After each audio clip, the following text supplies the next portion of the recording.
ya, domisili dari Tarakan, Kalimantan Timur. Kemudian satu lagi dari laki-laki juga bernama AG, umur 27 tahun, dari Tarakan juga. Kemudian dari laki AD 28 tahun, sama dari Tarakan juga. Dan laki AG 30 tahun dari Tarakan. Jadi 4 orang ini semuanya dari Kalimantan Timur, Tarakan. Ya, kita tahu Tarakan ini adalah berbatasan dengan Malaysia.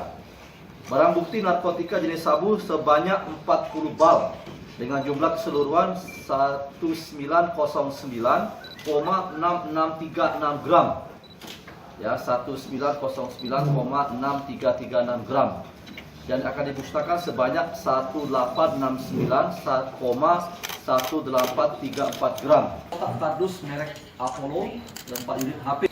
Pada hari Rabu tanggal 11 Januari 2017, personil di Laut Nusantara Parepare